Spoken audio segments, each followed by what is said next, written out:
வணக்கம். இன்றைக்கு இதுதான் நிகழ்ச்சியில இன்னைக்கு நடந்த சில முக்கியமான விஷயங்களை பகிர்ந்துக்கிறதுக்காக நான் உங்கள் ரூபி ஜான் மோசஸ்.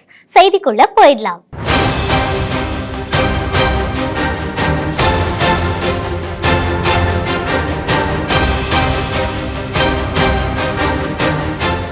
புதுச்சேரியில தாவேக தலைவர் விஜய் ரோட் ஷோ நடத்துறதுக்கு அந்த மாநில காவல்துறை அனுமதி மறுத்திருக்காங்க. கரூர்ல தாவேக தலைவர் விஜய் பரப்புரையின் போது ஏற்பட்ட கூட்ட நெரிசல்ல சிக்கி 41 பேர் உயிரிழந்திருந்தாங்க. இந்த சம்பவத்துக்கு அப்புறம் காஞ்சிபுரத்துல மக்கள் சந்திப்பு கூட்டத்துல ஈடுபட்ட விஜய் இப்போ புதுச்சேரியில ரோட் ஷோ நடத்துறதுக்கு திட்டமிட்டு இருக்காரு. டிசம்பர் 5ஆம் தேதி ரோட் ஷோ நடத்த அனுமதி வேணும் அப்படின்னு காவல்துறை கிட்ட அவரு அனுமதி கோரியிருந்தாரு. ஆனா அதுக்கு இப்போ அந்த மாநில காவல்துறை அனுமதி மறுத்திருக்காங்க. இது தொடர்பா செய்தியாளர்கள் கிட்ட பேசிய டிஐஜி சத்யசுந்தரம், தாவேக ரோட் ஷோ நடத்துறதுக்கு அனுமதி தர மாட்டோம் அப்படின்னும், அவங்க திறந்த வெளியில பொதுக்கூட்டம் வேணா நடத்தலாம், அதுக்கு நாங்க பரிந்துரை செஞ்சிருக்கோம் அப்படின்னு சொல்லி இருக்காரு. ஓபன் மீட்டிங் வச்சுக்க சொல்லி அவங்களுக்கு சஜஷன் கொடுத்துருக்கு. ரோட் ஷோக்கு நம்ம என்ன ரெக்கமெண்ட் பண்ணல. ஏதோ ஸ்பெசிபிக்கான ஏரியா கேட்டிருக்காங்களா சார்? இல்ல நம்ம சொல்லிருக்கோம், அவங்களுக்கு சஜஷன் கொடுத்துருக்கோம். 2 டேஸ்க்குள்ள இருக்கு சார். ஏதோ பாசிபிலிட்டிஸ் இருக்கா? டேட் மாறதுக்கு வாய்ப்பு இருக்கா? ஆமா, இவ்வளவு சீக்கிரம் எப்படி வைக்க முடியும் சார்? புரியல. அதான் அவங்க தான் முடிவு பண்ணணும். நீங்க தான் டேட் 5 நம்ம டிலே பண்ண சொல்லிருக்கோம். சரி. சரி. Thank you. ரோட் ஷோக்கு அனுமதி இல்ல. நம்ம ரெக்கமெண்ட் பண்ணல. திரௌபதி 2 படத்தோட எம்கோனே பாடல பாடியதற்கு பாடகி சின்மயி வருத்தம் தெரிவிச்சிருந்த நிலையில யார் கொடுத்த அழுத்தத்தின் பேர்ல அவங்க மன்னிப்பு கேட்டிருந்தாங்க. அதுக்கு அவங்க உரிய விளக்கம் அளிக்கணும் அப்படின்னு சொல்லி இயக்குனர் மோகன்ஜி கூறியிருக்காரு. இந்த பாடல் பாடிய சின்மயி மேடம் வந்து ஒரு ட்விட்டரில் ஒரு ட்வீட் போட்டாங்க, எக்ஸில். எனக்குமே நிஜமாக எந்த புரிதலுமே இல்லை, ஏன் அப்படி போட்டாங்கன்னு தெரியல. ஏன்னா அவங்க அவங்க சொல்கிற ஆள் இல்லை, அது அவங்க வந்து எதுனாலும் எதிர்கொள்வாங்க. அண்டு என் படத்தில் பாடினதுக்காக வருத்தம் தெரிவிக்கிறாங்க, மன்னிப்பு கேட்குறாங்க அப்படின்னா அப்படி நான் என்ன பண்ணிட்டேன்னு தெரில. நான் வந்து நம்ம இந்தியா சித்தாந்தத்துக்கு, இந்திய தேசியத்துக்கு எதிராக ஏதாவது பேசிட்டேன்னா தெரியல, இல்லை தமிழ்நாட்டில் இருக்க அரசியலுக்கு எதிராக ஏதாவது பேசிட்டேன்னா, இல்லை நம்ம அரசியல் சாசனத்துக்கு எதிராக ஏதாவது பேசியிருக்கேன்னா. நான் வந்து 4 படங்கள் பண்ணியிருக்கேன். பழையவனார்பட்டி, திரௌபதி, ருத்ரதாண்டவம், பகாசுரன். 4 படங்கள்லையுமே வந்து அதிகபட்சம் பெண்களுக்கு வந்து ஆதரவான கருத்துக்கள், பெண்களுக்கு பாதுகாப்பான கருத்துக்கள் தான் பேசியிருக்கோம். என்ன விஷயத்தை வந்து அவங்கக்கிட்ட தப்பாக கன்வே பண்ணி என்னை பற்றி தப்பாக சொல்லி அவங்கள வந்து இந்த மாதிரி ஒரு போஸ்ட் போட வச்சாங்க தெரியல. பட் இது கண்டிப்பாக புற அழுத்தம் தான், அவங்களோட ஸ்டேட்மெண்ட் கிடையாது எனக்கு தெரிஞ்சு. மேடம் பாடுறப்ப நான் வந்து நிஜமாகவே ரெக்கார்டிங்கில் இல்லை, பாடிட்டு எனக்கு உடனே ஒரு ட்ராக் அனுப்புனார். அந்த மூட் கரெக்டாக இருக்கான்னு கேட்டார் சார். அவங்க பாடினது கரெக்டாக இருக்குது சார் சொன்னதுக்கப்புறம் அப்ரூவல் ஆகிடுச்சு. என் டீம் அங்கே இருந்தாங்க, அவங்க தான் ஷூட் பண்ணாங்க அந்த வீடியோ. ஸோ அவங்க அந்த ஸ்டேட்மெண்ட் எனக்கு தெரியல. ஜிப்ரான் சார் தான் ரெக்கார்ட் பண்ணார். அந்த ரெக்கார்டிங் எடுத்தது மேடம் பாட வச்சது ஜிப்ரான் சார் தான். ஸோ அதில் எதுவும் மாற்று கருத்து இல்லை. நான் அங்கே இல்லை ஸ்பாட்டில். யூஸ்வலாக எந்த பாடல் எடுக்கிறப்பவுமே நாங்கள் ப்ரெசென்ட் ஆக மாட்டோம் டேரக்டர்ஸ்.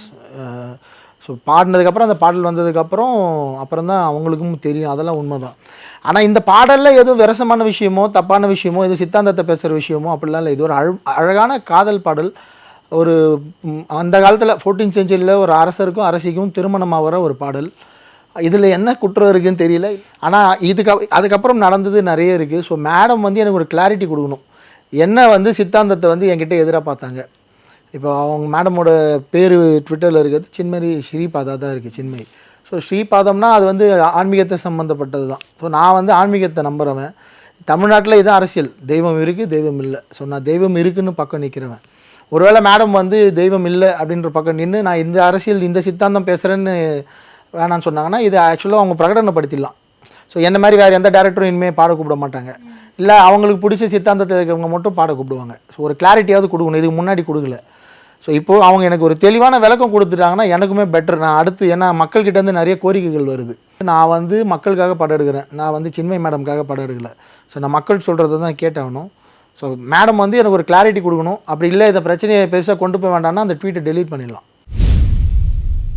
துரியோதனன் கிட்ட சென்றது போல சேரக்கூடாத இடத்துல செங்கோட்டையன் சேர்ந்திருக்கிறதா பாஜக மாநில தலைவர் நயினா நாகேந்திரன் கூறியிருக்காரு.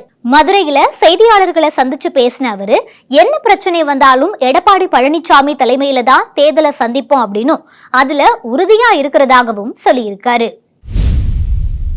போறாருல சார் 50 ஆண்டு அரசியல் வாய்ந்த செங்கோட்டையன் அவர்கிட்ட தானே போயிருக்காரு. இப்போ சில இடங்கள்ல துரியோதனன் என்ன பண்ணிட்டு இருந்தாங்க, சேராத இடந்தனில் சேர்ந்தா என்ன நடக்கும்? தோல்விதான் நடக்கும்.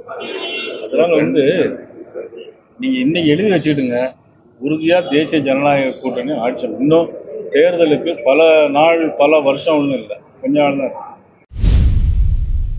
அண்ணாமலையார் கோயிலோட கார்த்திகை தீப திருவிழாவையொட்டி தீபம் மற்றும் கொப்பரைக்கு சிறப்பு பூஜைகள் செய்யப்பட்டு அவை மலை உச்சிக்கு கொண்டு செல்லப்பட்டிருக்கு. திருவண்ணாமலை அண்ணாமலையார் கோயில்ல திருக்கார்த்திகை தீப திருவிழா 10 நாட்கள் நடைபெறது வழக்கம். இந்த நிலையில மகா தீபம் ஏற்றப்படும் கொப்பரைக்கு சிறப்பு பூஜைகள் செய்யப்பட்டு கோயில் நிர்வாகம் சார்பில் அவை மலை உச்சிக்கு கொண்டு செல்லப்பட்டிருக்கு.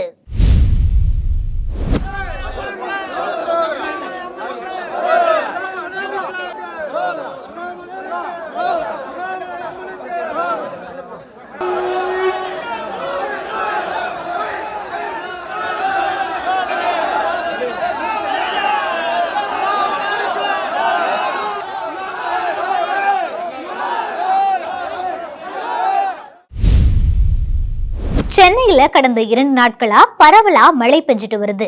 சென்னை தியாகராய நகர், அண்ணா சாலை, காமராஜர் சாலை, கோயம்பேடு, திருமங்கலம், புரசைவாக்கம் உள்ளிட்ட பல்வேறு பகுதிகளில் கனமழை பெஞ்சிட்டு வருது. இந்த மழையால பொதுமக்களோட இயல்பு வாழ்க்கை வெகுவா பாதிக்கப்பட்டிருக்கு. சென்னையை காட்டிலும் சென்னையோட புறநகர் பகுதிகளிலேயும் மழையோட பாதிப்பு அதிகமாகவே இருக்கு. இதனால தாழ்வான பகுதிகளிலேயும் தண்ணீர் தேங்கி இருக்கிறதால வாகன ஓட்டிகள் கடும் சிரமத்திற்கு உள்ளாக இருக்காங்க.